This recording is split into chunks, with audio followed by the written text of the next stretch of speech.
नमस्कार मो रश्मि आपण मानक मो चैनल को स्वागत करुच्ची। आज आपण मान आसी मु एंडुरी पिठार रेसिपी जहाँकि प्रथमाष्टमी दिन प्रत्येक ओडिया घर मानक बना जाए और पिठा भितर जिते नरम और सुआदिया होता है ऊपर जेहेतु एटा हलदी पतर तार बास्ना बहुत बढ़िया आसे। आशा करुच्ची आज रेसिपी आपण मानक बहुत भल लगे।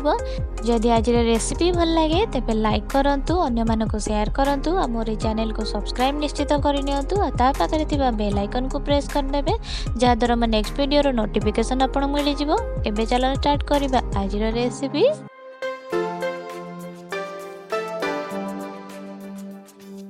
एंडुरी पिठा करिया पई प्रथमे एठी 250 ग्राम रो बिरी नै जाइछि आ समान परिमाण रो 250 ग्राम रो चावल मध्ये नै जाइछि।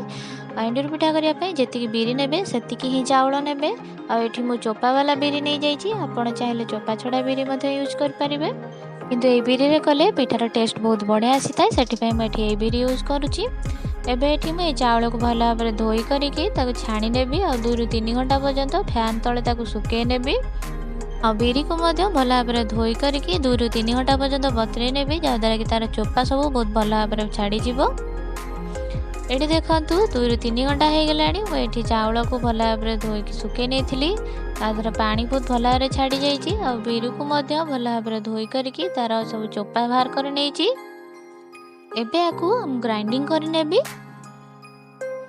देखो गोटे ग्राइंडिंग जार नहीं जाइए। ग्राइंडिंग जार रे मैं तो बर्तमान बिरी को दे दोची, जी भी बिरी दे हम से देकी तादरे मु 2 ରୁ 3 चामच एटी पानी दउची। बेसी पानी देबेनी जमारू भी। एबे आकु ग्राइंडिंग कर नेउची। एटी देखंतु मैं तो बिरी को ग्राइंडिंग कर नेची। यार कंसिस्टेंसी देखंतु एतिकी ही अछि। आ एटी चावल को मध्य ग्राइंडिंग करके भलारे चले नेची आ फाइन पाउडर प्रिपेयर कर नेची। यदि चावल चुनार रेसिपी जाने चाहते मोर मंडा पिठार रेसिपी मु लिंक डिस्क्रिप्शन बॉक्स रे दे देबी, आपण सेठी जाई चेक करि परिबे। एबे देखंतु ए बिरी रे मैं हाफ चामच लूण दे दोची।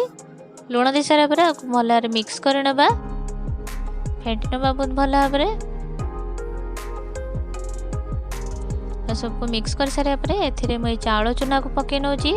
अल्प अल्प करके चावल चुना पके नेबी आ ताको भल भाव मिक्स कर नेबी। एपर अल्प अल्प पकेकी सबू चावल चुना को मो बिरी रे दे देबी आ भल भाव मिक्स कर नबा। एपरी भाव में सबू चावल चुना को एथिरे देकी मु मिक्स कर नेची भल भाव। देखंतु यार कंसिस्टेंसी एतिकी ही रहिबा दरकार। एबे आकु मु कवर करके रेस्ट करिया पई छाडी देबी 7 ରୁ 8 घंटा, नहले आकु गोटे राति पर्यंत एपरी छाडी नेबे कवर करके। एबे एठी किछि मु हळदी पत्र नै जाइछि। ए हळदी पत्र को भल भाव धोई करके ताकु मु काटी नेबी। हळदी पत्र रे पक्षी पोक मध्ये थांती, सेतपे ताकु भल भाव देखिकि ताकु धोईकी नेबे आ एपरी साइज रे ताकु काटी नेबे। एबे देखंतु गोटे राति माको छाड़ी सारे रेस्ट करिया पे छाड़ी दा पर देखंतु फुली की डबल साइज हो जाइछि। आ एठी मो किछि पूरा मध्ये प्रिपेयर करि नेछि। ए पूरा को मुझे गुड़ रे प्रिपेयर करिछि। प्रथमे कड़े रे गुड़ दे देबे, तापर नडिया कोरा दे देकी आ छेना को भल भाबरे चिपुडी करके ताको देबे आ से पर्यंत भाजिबे जे पर्यंत तार पानी अंश मरि न जाइछि। तापर सेथिरे छोट खंडे अदा दे देछि, किछि गोलमरिच गुंड आ गुजराती गुंड देकी एइपरि भाबरे मु एठी पूरा प्रिपेयर कर नेछि। आपण जदि देखिया चाहती यार रेसिपी ताले मैं ऊपर आइकन बटन रे क्लिक करके मते देखि परिबे आ नहले प्रीवियस वीडियो रो लिंक मते मु डिस्क्रिप्शन बॉक्स रे दे देबी, आपण सेठी जाइके मते चेक करि परिबे। एंडुरी पिठा को मैं इडली छांच रे तैयारी करिवि, सेति पय एठी गोटे इडली छांच नै जाइछि। सेथिरे मु वर्तमान एठी 3-4 ग्लास पानी दे दोछि। तापरे इडली छांच को देकी आको कवर करे नेबा और हाई फ्लेम रे ताको पानी को फुटिया को छाड़ी दबा। सेई टाइम भितरे एठी एंडुरी प्रिपेयर कर नेउछि। एडे हळदी पत्र नेउछि और एठी अल्प पानी मु नेछि। पानी हाथ हेकी प्रथम एठी आण नेउछि, अल्प आण नै सारिकी ताको एपरे पत्र रे हल्का स्प्रेड कर नेबे। पानी हाथ हेकी एपरे स्प्रेड कर नेबे आ ता मझरे एठी मु पूरा दे देबी। एपरे पूरा भल भाव रे ता भितरे पूरा देबे। पूरा दे सारे पर एबे ताको हल्का आस्ते की प्रेस कर नेबे। प्रेस कर सारे पर एबे एथिरे मु आकु दे दोछि आ दे सारे पर आकु संग संग कवर कर नेबे आ गैस रो फ्लेम को कंटीन्यूअस हाई रखि थिबे। ए सब प्रोसेस को हाई फ्लेम रे से सब करिवे। सेही पर देखंतु एठी आ गोटे मध्यम प्रिपेयर कर नउछि एंडुरी। एहीपरि भाव में मु सब एंडुरी को प्रिपेयर करनेबी ता ऊपर सेहीपरि गोटे पर गोटे देकी ताको कवर करिकी 20 ରୁ 25 मिनट पर्यंत ताको सिझिया को छाड़ीदेबा।